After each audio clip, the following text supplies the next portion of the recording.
Hello दोस्तों, मैं आप सभी का स्वागत करती हूँ हमारे यूट्यूब चैनल एजुकेशन पटरी पर।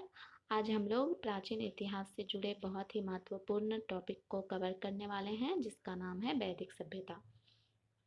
आज हम इसे पूरे डिटेल के साथ पढ़ने वाले हैं ताकि आपका कॉन्सेप्ट जो है वो अच्छे से क्लियर हो सके। तो आइए शुरू करते हैं वैदिक सभ्यता। आज हम वैदिक सभ्यता से जुड़े इसके राजनीतिक स्थिति के बारे में बात करेंगे, इसके सामाजिक स्थिति के बारे में बात करेंगे और इसके आर्थिक और धार्मिक स्थिति के बारे में बात करेंगे। और वैदिक सभ्यता से जुड़े जो वैदिक साहित्य के प्रमुख वेद हैं, आज हम उसके ऊपर भी चर्चा करने वाले हैं। तो आइए शुरू करते हैं। सिंधु घाटी सभ्यता के बाद जिस सभ्यता का उदय हुआ था वो था वैदिक सभ्यता, और इसे आर्य सभ्यता के नाम से भी जानते हैं। आर्य का जो अर्थ है वो होता है श्रेष्ठ या उच्च कुल। आर्यों का ग्राम जो था वो आर्यों की जो सभ्यता थी वो थी ग्रामीण सभ्यता। और आर्यों का काल जो था वो 1500 से 600 ईसा पूर्व था। और आर्यों की भाषा जो थी वो थी संस्कृत। आर्य भारत में जो है खैरब दर्रे से आए थे और सर्वप्रथम सप्त सिंधु प्रदेश में बसे। मैक्स मुलर ने आर्यों का मूल निवास स्थान जो बताया था वो था मध्य एशिया। वैदिक काल को दो भागों में बांटा जाता है, वो है ऋग्वैदिक काल और उत्तर वैदिक काल। तो हम ऋग्वैदिक काल के बारे में पढ़ेंगे।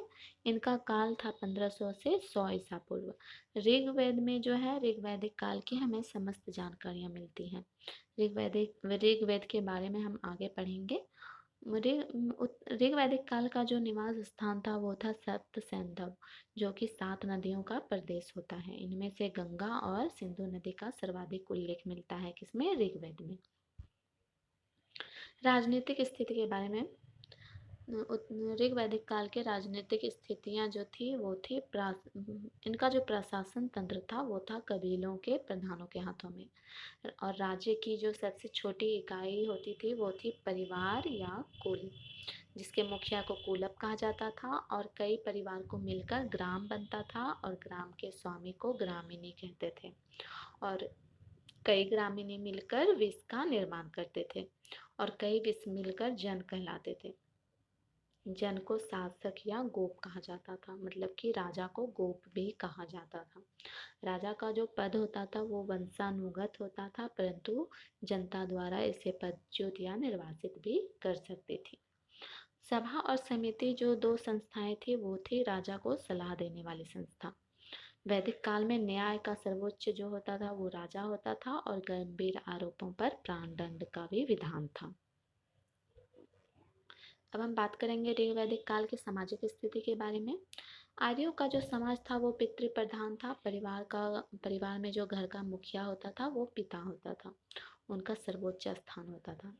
स्त्रियों का भी सम्मान होता था। स्त्रियां पति के साथ यज्ञ में भी भाग लेती थी। बाल विवाह तथा पर्दा प्रथा का प्रचलन नहीं था।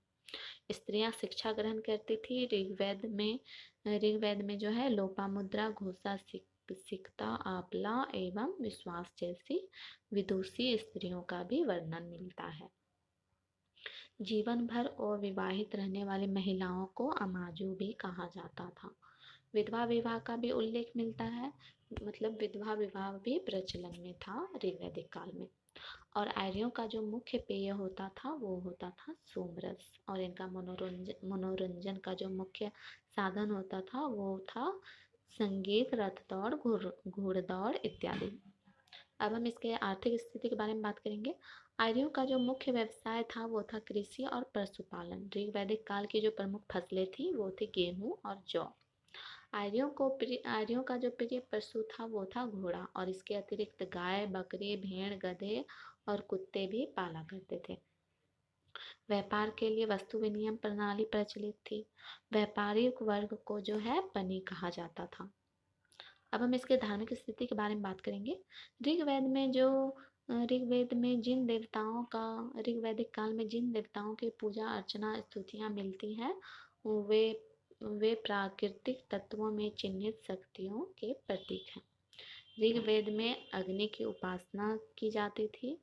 ऋग्वैदिक काल में इंद्र जो है वो सबसे सबसे शक्तिशाली देवता माने जाते थे। उनकी पूजा अर्चना की जाती थी। ऋग्वैदिक काल में लोगों के पूजा का जो साधन था वो था स्तुति और यज्ञ। मूर्ति पूजा का प्रचलन नहीं था। अब हम बात करेंगे उत्तर वैदिक काल के बारे में। उत्तर वैदिक काल की जो समस्त जानकारियाँ हमें मिलती हैं वो कहाँ से मिलती हैं?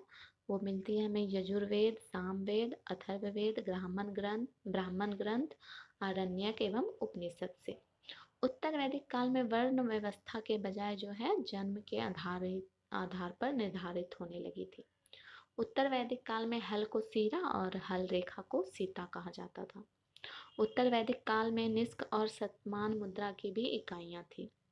उत्तर वैदिक काल में राजा के राज्याभिषेक के समय राजसूय यज्ञ का अनुष्ठान किया जाता था। इस काल में इंद्र के स्थान पर प्रजापति सर्वाधिक प्रिय देवता हो गए थे। इस काल में लोहे की भी खोज की गई थी जिसे श्याम अयस्क कहा जाता है। अब हम बात करेंगे इसके राजनीतिक स्थिति के बारे में। उत्तर वैदिक काल में भी राजतंत्र ही लोकप्रिय शासन था। साम्राज्य के संस्थापक सम्राट कहलाते थे। अथर्ववेद में एकराट जो है वो सर्वोच्च शासक को कहा गया है। राजसूय यज्ञ तथा अश्वमेध जैसे अनुष्ठान होते थे। राजा देवता का प्रतीक समझा जाने लगा था। राजा को दैवीय उत्पत्ति का सिद्धांत जो है वो सर्वप्रथम ऋग्वेद से ही मिलता है। अथर्ववेद में एक स्थान पर विष के द्वारा राजा के निर्वाचन का भी उल्लेख मिलता है। अथर्ववेद में सभा और समिति दोनों जो है प्रजापति की पुत्रियां बताई गई है। उत्तर वैदिक काल में हमें सभा और समिति के अलावा विदथ नाम का एक संस्था का भी उल्लेख मिलता है। अब हम बात करेंगे उत्तर वैदिक काल के सामाजिक स्थिति के बारे में। उत्तर वैदिक काल जो था वो भी था पितृ प्रधान, लेकिन यहाँ पर समाज में स्त्रियों की दशा जो है वो अच्छी नहीं थी। अथर्ववेद में पुत्री के जन्म पर खिन्नता का भी उल्लेख मिलता है। स्त्रियों को अब भी राजनीतिक तथा धन संबंधी अधिकार प्राप्त नहीं थे। सपिंड, सगोज और स्वप्रवर विवाहों का भी उल्लेख मिलता है। इनका भी जो है मुख्य पेय जो था वो सोमरस था। ये मनोरंजन के लिए घुड़दौड़, रथदौड़, आखेट और चौपड़ जैसा खेल खेलना पसंद करते थे और संगीत व नृत्य का भी बड़ा महत्व था। अब हम बात करेंगे इसके आर्थिक स्थिति के बारे में। उत्तर वैदिक काल भी कृषि और पशुपालन पर आधारित थी। शतपथ ब्राह्मण साहित्य में कृषि के चारों क्रियाओं जैसे जुताई, बुआई, कटाई और मड़ाई का उल्लेख मिलता है। शतपथ ब्राह्मण में सूकर का भी वर्णन मिलता है। पशुओं में गाय, बकरी, बैल, भेड़, गधे आदि पशुओं का वर्णन मिलता है। यहाँ के जो लोग थे वो मिट्टी के बर्तन बनाते थे, सोना, चांदी, लोहा का व्यापार करते थे। व्यापार जो है वस्तु विनिमय प्रणाली के द्वारा होती थी। निष्क और शतमान का प्रयोग आभूषण बनाने और नाप तौल में भी इस्तेमाल किया जाता था। जल तथा थल दोनों माध्यम से व्यापार करते थे उत्तर वैदिक काल के लोग। अब हम बात करेंगे इसके धार्मिक स्थिति के बारे में। ऋग वैदिक काल के जो वरुण, इंद्र आदि देवताएं थे, उनका जो स्थान जो था अब उत्तर वैदिक काल में प्रजापति, विष्णु और रुद्र शिव ने ले लिया था। राजसूय, वाजपेय तथा अश्वमेध जैसे विशाल यज्ञ का अनुष्ठान होने लगा था। उत्तर वैदिक संस्कृति संपूर्ण वैदिक दर्शन का सार है। हिंदुत्व के दार्शनिक सिद्धांतों का निरूपण भी जो है इसी युग में हुआ था। लेकिन प्रेत आत्माओं, जादू टोना, इंद्रजाल आदि का लोगों पर विश्वास बढ़ता चला गया। मायावाद के सिद्धांत का प्रतिपादन भी जो है इसी युग में हुआ था। अब हम बात करेंगे वैदिक साहित्य से जुड़े 4 वेदों के बारे में, जिनका नाम है ऋग्वेद, यजुर्वेद, सामवेद और अथर्ववेद। और उनकी संहिताएं हैं जैसे आरण्यक, उपनिषद, वेदांत आदि इनकी संहिताएं हैं। अब हम बात करेंगे ऋग्वेद के बारे में। वेदों में सबसे प्राचीन वेद जो है वो ऋग्वेद है। यह वैदिक साहित्य का सबसे पहला वेद है। इसका रचना क्षेत्र सप्त सैंधव प्रदेश है और ऋग्वेद में है जो है 10 मंडल, 1028 श्लोक, 10,462 मंत्र हैं। ऋग्वेद के तीसरे मंडल में सूर्य देवता को समर्पित गायत्री मंत्र का उल्लेख मिलता है। चौथे मंडल में कृषि का उल्लेख मिलता है। ऋग्वेद के 7वें मंडल में दशराज युद्ध का वर्णन मिलता है। 9वें मंडल में सोम देवता की जानकारी मिलती है और 10वें मंडल में पुरुष सूक्त के 4 वर्णों जैसे ब्राह्मण, क्षत्रिय, वैश्य, शूद्र का भी उल्लेख देखने को मिलता है। अस्तु मा सद्गमय वाक्य ये जो है ये भी ऋग्वेद से ही लिया गया है। ऋग्वेद का पाठ करने वाले ब्राह्मण ऋत्विजों को होत्री कहा जाता था। अब हम बात करेंगे यजुर्वेद के बारे में। यजुर्वेद की उत्पत्ति जो है वो यजुर शब्द से हुई है, जिसका अर्थ ज्ञान यज्ञ से है तथा धार्मिक कर्मकांड को प्रधान बताया गया है। इसका पाठ करने वाले ब्राह्मण तथा ऋत्विज अधर्व्यू कहलाते थे। इसका उपवेद धनुर्वेद है, जिसके रचयिता विश्वामित्र हैं। तैत्तिरीय ब्राह्मण तथा शतपथ ब्राह्मण इसके ब्राह्मण ग्रंथ हैं। यजुर्वेद गद्य और पद्य दोनों भाषाओं में लिखी गई है। यजुर्वेद की 2 शाखाएं हैं, वो शाखाएं हैं कृष्ण यजुर्वेद और शुक्ल यजुर्वेद।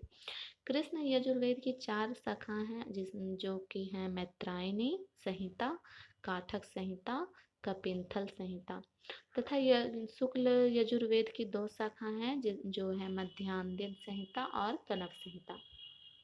इसमें जो है 40 अध्याय थे। अब हम बात करेंगे सामवेद के बारे में। सामवेद का अर्थ गान से है। सामवेद को संगीत का जनक माना जाता है। इसमें गाई जाने वाली ऋचाओं का संकलन है। सामवेद में 1549 ऋचाएं हैं, जिनमें से 75 मूल हैं और बाकी ऋग्वेद से ली गई हैं। सामवेद में 1810 मंत्र हैं। ऋचाओं का गान करने वाले ब्राह्मण को उद्गाता कहा जाता था। सामवेद का उपवेद गंधर्व वेद है और इसके रचयिता जो थे वो भरत मुनि हैं।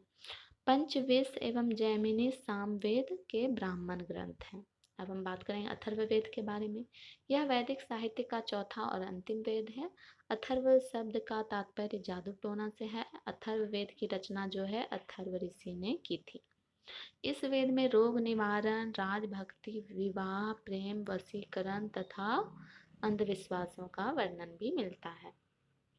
अथर्ववेद में 20 अध्याय तथा उनमें 5687 मंत्र हैं। अथर्ववेद में ऋत्विज नहीं था, लेकिन इसमें प्रधान ऋत्विज होता था जो ब्रह्म कहलाता था। अथर्ववेद का उपवेद जो है वो शिल्पवेद है और इसके रचयिता विश्वकर्मा है। गोपथ जो है इसका ब्राह्मण ग्रंथ है। और उपनिषदों की जो कुल संख्या होती है वो कितनी होती है? 108। महापुराणों की कुल संख्या है वो है 18 और वेदांग की कुल संख्या है वो है 6। अब हम बात करेंगे प्रमुख दर्शन और उसके प्रवर्तक के बारे में। चार्वाक जो है वो दर्शन है और उसके प्रवर्तक भी जो है वो चार्वाक हैं। योग दर्शन इसके प्रवर्तक हैं पतंजलि। सांख्य दर्शन इसके प्रवर्तक हैं कपिल। न्याय दर्शन इसके प्रवर्तक हैं गौतम। पूर्व मीमांसा दर्शन है जिसके प्रवर्तक हैं जैमिनी। उत्तर मीमांसा दर्शन है जिसके प्रवर्तक हैं बादरायण। वैशेषिक दर्शन है जिसके प्रवर्तक हैं कनाद या उलुक। दोस्तों, अगर आपको हमारा ये वीडियो अच्छा लगा हो तो हमारे चैनल को लाइक और सब्सक्राइब जरूर कर दें और हमारा वीडियो देखने के लिए धन्यवाद।